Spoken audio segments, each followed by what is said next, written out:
Nilagyan ko ng spray yung pandikit. Masikip yung bote o yung plastic bottle.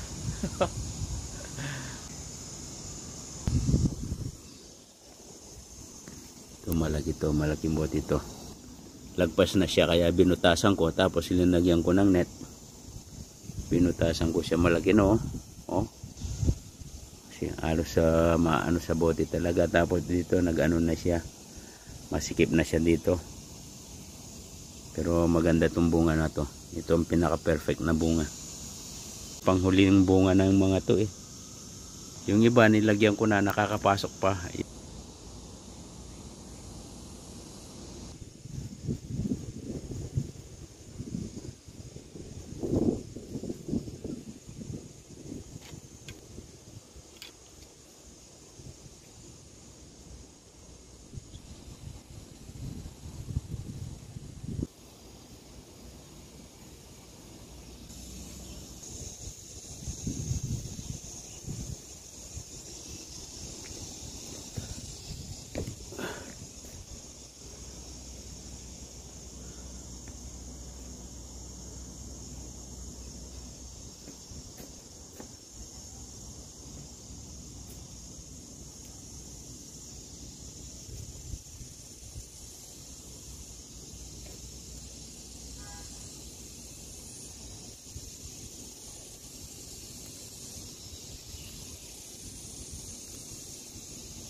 Ayan.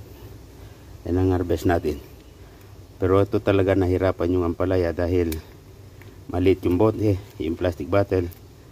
Kaya nagkabalaw-balok to siya. Pero almost mapuno niya yung plastic bottle, oh. Yan ang mga fruit fly.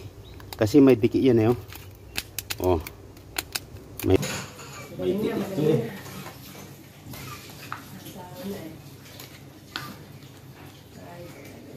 Oh, ugis bote, oh. Yan. Nahirapan talaga yung ampalaya, imbis na humaba. Tumaba siya na nagkabalok dito, oh. Gumalok to. Yun ang ano ng bote, oh.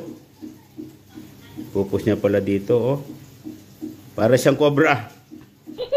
Oh, gumano, no?